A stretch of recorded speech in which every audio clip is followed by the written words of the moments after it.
Jupiter est la plus grande planète du système solaire. Plus de 1300 terres pourraient tenir dans cette géante gazeuse. Elle est également 2,5 fois plus massive que toutes les autres planètes du système solaire réunies. Mais si tu trouves cela stupéfiant, alors j'ai une grande nouvelle pour toi. Très récemment, une équipe d'astronomes a découvert une planète beaucoup plus grosse encore avec l'aide du télescope Subaru et du télescope spatial Hubble de la NASA. Il s'agit d'une protoplanète de type Jupiter en orbite autour d'une étoile très jeune appelée Abi Aurigae. L'étoile est probablement encore en formation et n'a pas plus de 5 millions d'années. À titre de comparaison, notre Soleil est âgé de 4,6 milliards d'années. La jeune étoile est située à environ 531 années-lumière de la Terre dans la constellation d'Auriga. L'étoile est enveloppée d'une épaisse couche de gaz et de poussière qui se déplace rapidement. Ce disque alimente la croissance de l'étoile. Plus tard, ce qui reste de ce disque se rassemblera pour former les divers éléments du système planétaire. Planètes, planètes naines, comètes, astéroïdes, etc. Mais revenons à la planète récemment découverte. C'est une géante gazeuse dont la masse est égale à celle de 9 Jupiter. Peux-tu imaginer ce mastodonte?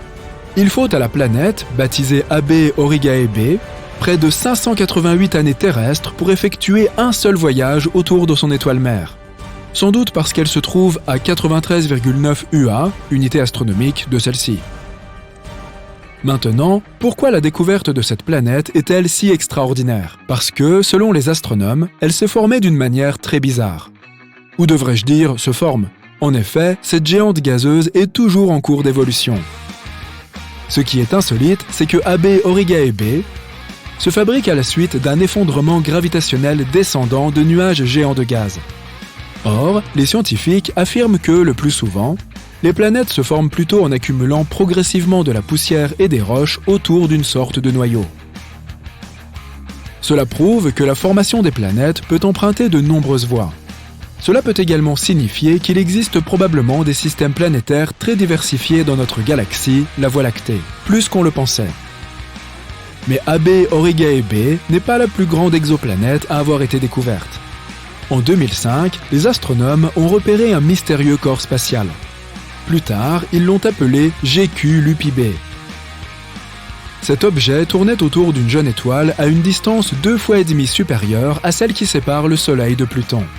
Les scientifiques sont arrivés à la conclusion que l'objet était soit une planète, soit une naine brune, c'est-à-dire une étoile minuscule. Si les astronomes décident que GQ Lupi B est bien une planète, il s'agira de la plus grande jamais découverte, avec un rayon de 3,5 fois celui de Jupiter. La plus grande étoile que nous connaissions s'appelle UY Scuti. Cette hypergéante a un rayon qui est environ 1700 fois plus grand que celui du Soleil. Si l'on parvenait à placer UY Scuti au centre du système solaire, ses bords s'étendraient bien au-delà de l'orbite de Jupiter. Quant à la poussière et au gaz qui s'échappent de cette étoile, l'ensemble s'étendrait au-delà de l'orbite de Pluton. C'est 400 fois la distance Soleil-Terre. Un trou noir est un point de l'espace où la gravité est si forte que même la lumière ne peut s'en échapper. Mais pourquoi la gravité y est-elle si puissante? Parce que la matière est comprimée dans un espace minuscule. Les trous noirs supermassifs, dont la masse peut atteindre plusieurs millions de fois celle du Soleil, ont tendance à se cacher au centre des galaxies. Le trou noir le plus massif que les astronomes aient découvert jusqu'à présent s'appelle TON 618. Sa masse est égale à celle de 66 milliards de soleils. C'est en 2010 qu'à l'aide du télescope Fermi, des astronomes ont repéré une gigantesque chose entrant dans la Voie lactée. Leur découverte ressemblait à des masses de matière qui ne pouvaient être observées que dans certaines longueurs d'onde de la lumière. Elles mesuraient environ 25 000 années-lumière de haut. Les scientifiques pensent que ces blobs, appelés bulles de Fermi, pourraient être produits par le trou noir central de notre galaxie. L'espace semble être complètement désert, mais certains endroits sont encore plus vides que le reste, comme Supervoid dans Eridanus. Les astronomes ont remarqué cette énorme région d'espace vide en 2004. La zone s'étend sur 1,8 milliard d'années-lumière. Elle est mystérieusement dépourvue de gaz, de poussière, d'étoiles et même de matière noire. Bizarre. Une nébuleuse est un énorme nuage de gaz et de poussière flottant dans l'espace. Certaines nébuleuses se forment lorsqu'une étoile est en fin de vie et rejette de grandes quantités de gaz et de poussière. D'autres apparaissent dans des régions où de nouvelles étoiles se forment. La plus grande nébuleuse que nous connaissions est la nébuleuse de la Tarentule. Dans son envergure la plus grande, elle mesure plus de 1800 années-lumière. Cette nébuleuse, également connue sous le nom de 30 Doradus, est située à environ 170 000 années-lumière de la Terre. Contrairement à son homonyme à 8 pattes, cette tarentule n'est pas dangereuse. Bien au contraire, c'est une nurserie stellaire. Ce qui signifie que c'est un endroit où des tonnes de jeunes étoiles naissent. Encore plus cool, c'est la zone de formation d'étoiles la plus active de tout notre voisinage galactique.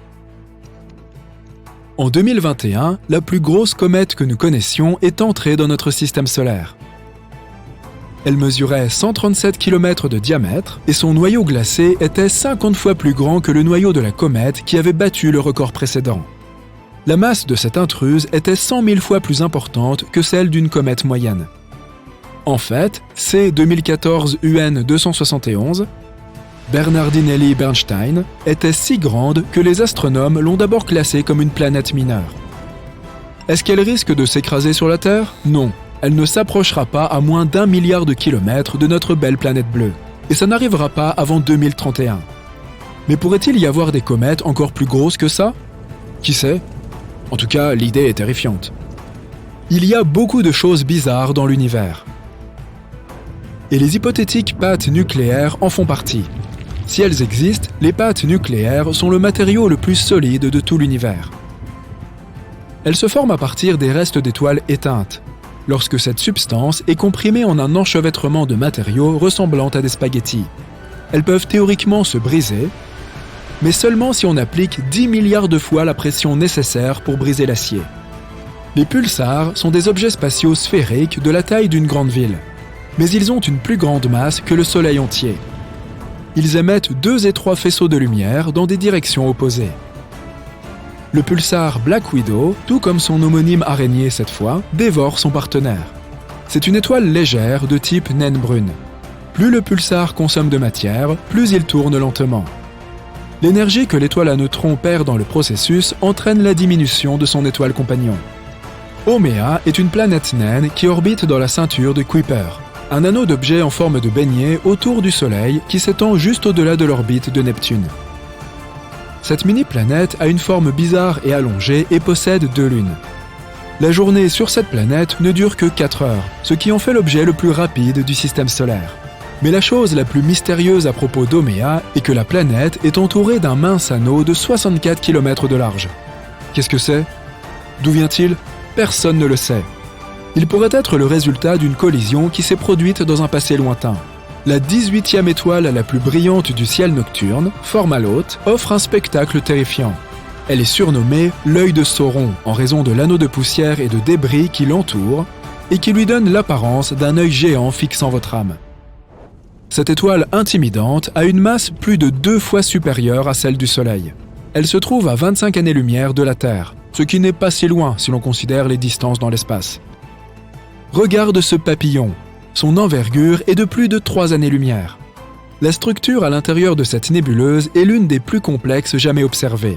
L'étoile centrale de la nébuleuse, une naine blanche, est chauffée à une température incroyable de 250 000 degrés Celsius. Cela signifie qu'elle a été formée à partir d'une autre étoile faramineuse de plus de 5 fois la taille du Soleil.